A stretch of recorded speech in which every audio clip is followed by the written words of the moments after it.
kepada Kristus sebagai prasyarat dinyatakan dengan jelas oleh Filipus. Yesus juga menekankan perlunya iman. Jika seseorang tidak percaya atau tidak mampu percaya, maka itu menghalangi pembaptisan.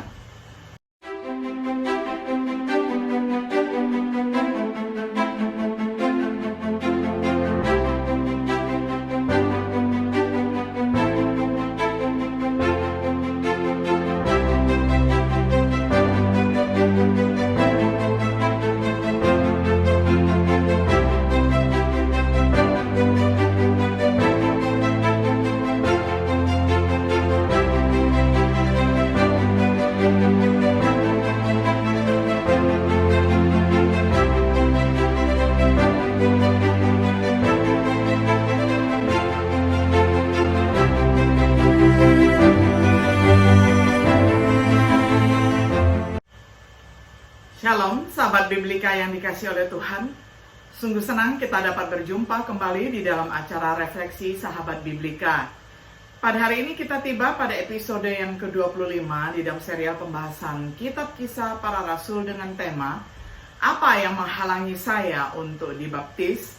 Saya akan membacakan untuk kita semuanya firman Tuhan dari Kisah Para Rasul pasal 8 ayat 36 di dalam terjemahan sederhana Indonesia.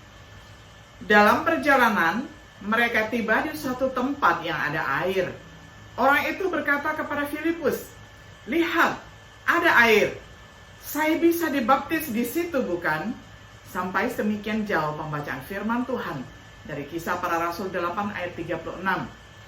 Sahabat Biblika yang terkasih, dengan kisah sida-sida Ethiopia, kita memiliki contoh pertobatan yang melibatkan orang yang sangat religius, namun masih tersesat. Ini mengindikasikan untuk yang mau belajar terbuka untuk diajar oleh orang lain. Kepada siapa Filipus memberitakan Yesus, yang kemudian segera meminta dan menerima baptisan. Pertanyaannya, lihat, ini air. Apa yang menghalangi saya untuk dibaptis? Ini di dalam terjemahan baru Lembaga Alkitab Indonesia. Lihat, ini air. Apa yang menghalangi saya untuk dibaptis? Hal ini mengungkapkan bahwa baptisan dalam air merupakan bagian integral dari pemberitaan Kristus. Memang hal itu diperintahkan oleh Kristus sendiri di dalam amanat agung. Rasul-rasulnya memerintahkannya juga. Pertanyaannya juga menimbulkan pertanyaan yang sebaiknya kita tanyakan. Apa yang menghalangi seseorang untuk dibaptis? Apa yang seharusnya tidak menghalangi seseorang untuk dibaptis? Menjawab pertanyaan seperti itu, pertama-tama mari kita perhatikan apa yang menghalangi orang untuk dibaptis. Yang pertama adalah kurang iman.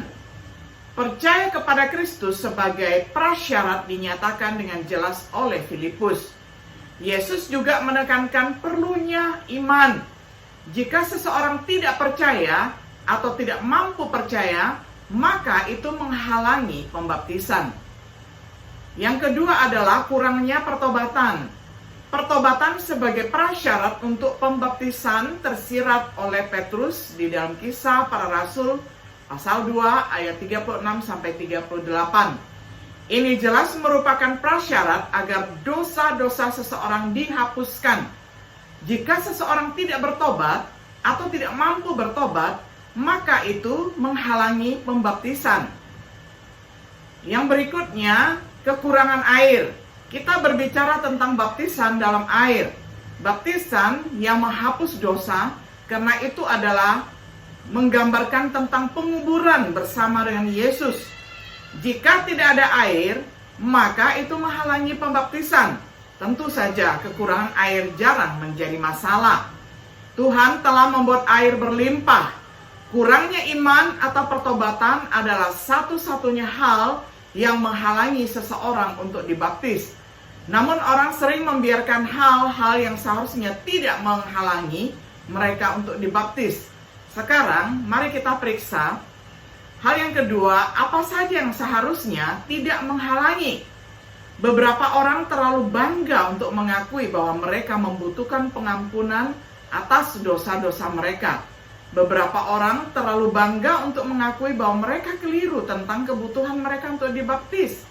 Kesombongan seperti itu akan menjatuhkannya dan menjauhkannya dari Allah. Kesombongan seharusnya tidak pernah menghalangi seseorang untuk dibaptis. Tekanan dari teman. Ada yang takut diejek atau dikucilkan oleh teman-temannya. Tekanan teman sebayalah yang membuat beberapa orang tidak mengakui Yesus.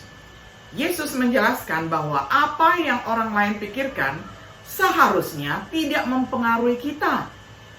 Tekanan teman sebaya tidak boleh menghalangi seseorang untuk dibaptiskan. Yang berikutnya adalah pengertian yang keliru. Beberapa orang percaya bahwa mereka tidak cukup tahu untuk dibaptis. Mereka menganggap bahwa seseorang harus mengetahui segala sesuatu yang diajarkan Alkitab. Namun seperti sida-sida, sebagian besar pertobatan di dalam perjanjian baru terjadi setelah satu kali khotbah. Yesus menyatakan bahwa banyak pengajaran mengikuti, bukan mendahului baptisan. Jika seseorang adalah orang percaya yang bertobat, dia akan bersedia mengikuti Yesus sebagai Tuhan, mereka akan siap. Beberapa orang percaya bahwa mereka tidak cukup baik untuk dibaptis. Mereka menganggap bahwa mereka harus mereformasi diri mereka sendiri terlebih dahulu. Tetapi baptisan adalah untuk orang berdosa, bukan untuk orang suci. Banyak perkembangan rohani terjadi setelah keselamatan, bukan sebelum menerima keselamatan. Jika seseorang telah bertobat ataupun berubah pikiran untuk melayani Tuhan, mereka menjadi siap. Kesalahpahaman yang tidak benar seharusnya tidak pernah menghalangi seseorang untuk dibaptis. Lalu yang berikutnya, lokasi, waktu, siang atau malam. Beberapa orang mungkin berpikir baptisan hanya dapat terjadi pada waktu-waktu tertentu, seperti menanggapi undangan di akhir khotbah atau pada kebaktian baptisan khusus. Baptisan sida-sida menggambarkan hal itu dapat dilakukan di mana saja, kapan saja. Demikian juga baptisan kepala penjara Filipi dan keluarganya. Waktu atau tempat tidak boleh menghalangi seseorang untuk dibaptis. Sebagai kesimpulan, setelah sida-sida itu dibaptis, ia melanjutkan perjalanannya dengan sukacita. Dia percaya bahwa Yesus adalah Kristus yang mati untuk dosa-dosanya. Dia mengakui imannya kepada Yesus sebagai Kristus meskipun tidak disebutkan. Kita dapat berasumsi bahwa dia bertobat dari dosa-dosanya. Jika Anda menginginkan jaminan keselamatan yang sama yang dinikmati oleh sida-sida, maka jangan biarkan apapun menghalangi Anda untuk mematuhi Injil dengan cara yang sama. Dibaptis sesegera mungkin atas pengakuan iman Anda kepada Yesus. Jadi tunggu apa lagi? Berdirilah dan hendaklah kamu dibaptis. Berdoalah kepada Tuhan Yesus supaya kamu dibersihkan dari dosa-dosamu. Kisah Para Rasul 22 ayat 16.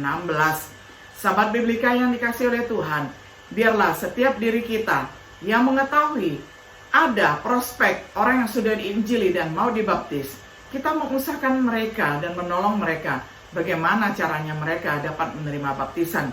Kiranya dengan demikian kita dapat bertumbuh bersama-sama dengan saudara-saudara yang sudah percaya kepada Tuhan. Kiranya Tuhan Yesus menyertai dan memberkati kita semuanya. Shalom.